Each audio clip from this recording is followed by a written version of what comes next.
Hey everybody, welcome to episode 3 of White Spider Wednesday, where we talk photography, graphic design, web design, business, and everything in between. I'm Eric Michael Zimmerman with White Spider Incorporated. So this episode is not exactly a happy one, but something that I need to share with you guys, and hopefully you can share with as many people as possible because it's extremely important. And could be detrimental to your business if you don't take the proper steps. So recently, I was a victim of what is called overpayment fraud. And if you know what this is, great, wonderful. If you don't, please listen, and hopefully what I tell you will help you or someone else from being a victim of this kind of fraud. So it all started with a text message from a person who wanted a website done, and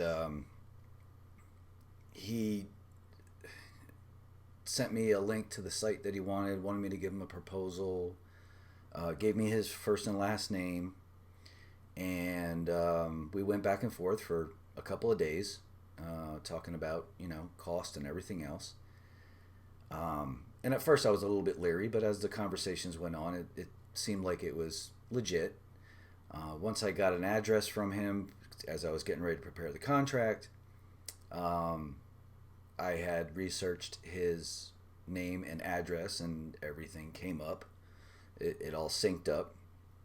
So in this day and age with the coronavirus going on and such, I certainly don't want to be out meeting people, which is one of the first things I would have done. Is I would have set up an appointment to go meet with this person and talk about their project. But with everything going on, I kind of thought this is a good way to do some business, and nobody has to be in front of each other.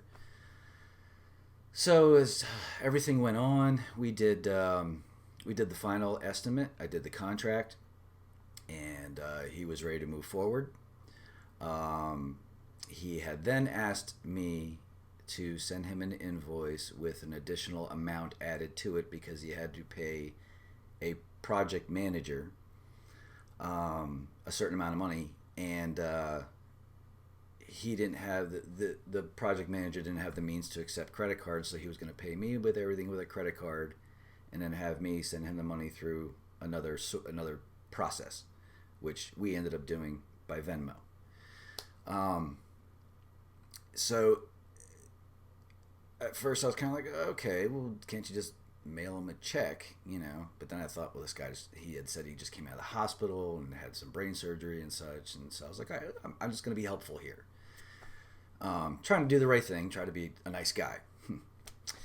So I said, yeah, that's fine, So I did the invoice. The deposit came through the next morning.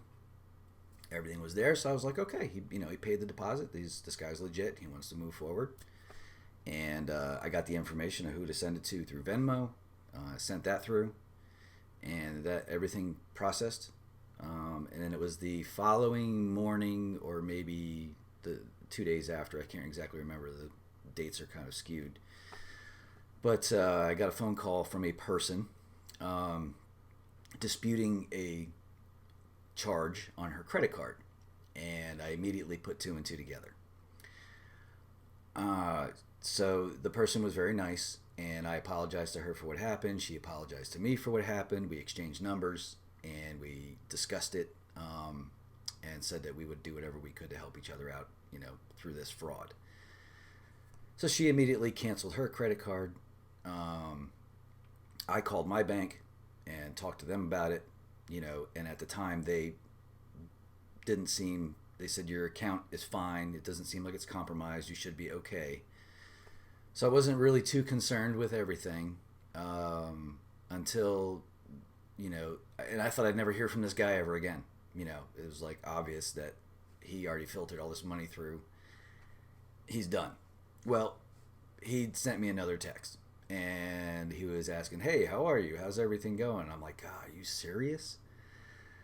So I kind of played it off a little bit just to kind of see where he was going. And then he was requesting that this project manager needed additional funds. And I was like, okay, this is now out of my knowledge and control, and I need to contact the authorities. So they immediately called my local sheriff, talked to a detective, sent him all of our text messages, conversations, everything, the contracts. You know, he wanted all the details. And so obviously the address and the name that he gave me was bogus, which I had thought. And the detective said they were going to continue to try and look into it, but you know, chances are it's either way out of state or out of country or whatever, and probably will never find them.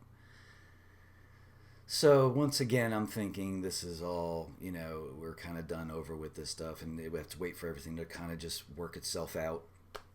And then I get an email from QuickBooks today, which is a bookkeeping software I use, and they had shut down my merchant services, which means I could no longer take online payments through QuickBooks. So it just gets better. And a very long-waited conversation back and forth with the people at QuickBooks, trying to find out what happened. They did give me some explanation, and they said that they were the ones that told me what it exactly was. It was overpayment fraud, which often begins with you know, a new customer who is usually only communicating through phone or email, or in my case text messages, and would like to make a large purchase to a business, in which case, you know, a deposit or a website design project, and often requesting that you forward or wire funds to a third party of some sort, such as, you know, a project manager, which is exactly what I'm reading this from our message conversation, an event planner, a coordinator, shipper, or business manager with excess of the large payment made to you. You know, so that's exactly what happened to me. And do I feel dumb, stupid? No, not really, because I was dotting my I's and crossing my T's to the best of my ability. And yes, maybe I should have followed my gut from the very beginning, but I was also very trusting, and that's just the kind of person that I am. And more so, this is a lesson learned in my 20 plus years in business. You're always constantly learning, and sometimes it takes a mistake to learn what not to do, or how to do something better, or how to handle a situation.